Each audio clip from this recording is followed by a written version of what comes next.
வணக்கம். ஆகாஷ்வாணி புதுச்சேரி செய்திச் சுருக்கம் வாசிப்பவர் கோதை நாயகி.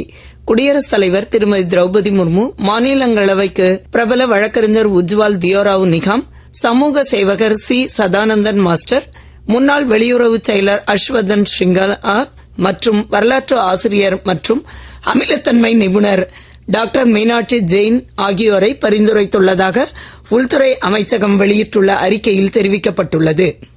பிரதமர் திரு நரேந்திர மோடி மாநிலங்களவைக்கு புதிதாக பரிந்துரைக்கப்பட்டுள்ள 4 உறுப்பினர்களுக்கு தமது சமூக வலைதள பதிவில் வாழ்த்து தெரிவித்துள்ளார். தமிழ்நாட்டில் செஞ்சிக்கோட்டை, மகாராஷ்டிராவில் சல்கர், சிவ்னேரி, ரெய்காட் உள்ளிட்ட 12 இடங்கள் யுனெஸ்கோவின் உலக பாரம்பரிய பட்டியலில் இடம்பெற்றுள்ளது நாட்டின் பாரம்பரிய சின்னங்களுக்கு கிடைத்துள்ள அங்கீகாரம் என்று பிரதமர் திரு நரேந்திர மோடி கூறியுள்ளார். ஹிமாச்சல பிரதேசத்தில் தொடர்ந்து பெய்து வரும் மழை காரணமாக மக்களின் இயல்பு வாழ்க்கை வெகுவாக பாதிக்கப்பட்டுள்ளது. மாநிலத்தின் பல்வேறு பகுதிகளில் ஏற்பட்ட நிலச்சரிவுகள் காரணமாக 2 தேசிய நெடுஞ்சாலைகள் உட்பட 250 சாலைகள் மூடப்பட்டுள்ளதாக அம்மாநில அவசரகால செயல்பாட்டு மையம் தெரிவித்துள்ளது. மண்டி மாவட்டத்தில் சண்டிகர் மணாலி தேசிய நெடுஞ்சாலையில் சார்மில் பகுதி அருகே ஏற்பட்டுள்ள நிலச்சரிவு காரணமாக போக்குவரத்து முற்றிலும் தடைப்பட்டுள்ளதாக தகவல்கள் தெரிவிக்கின்றன.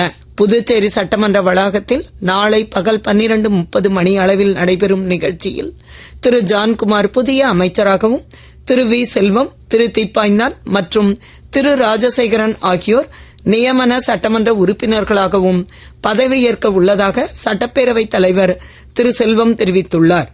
தமிழ்நாட்டின் ஒரு சில இடங்களிலும் புதுச்சேரி மற்றும் காரைக்கால் பகுதிகளிலும் இன்றும் நாளையும் இடி மின்னலுடன் கூடிய மிதமான மழை பெய்ய வாய்ப்புள்ளது என்று சென்னை வானிலை ஆய்வு மையம் தெரிவித்துள்ளது.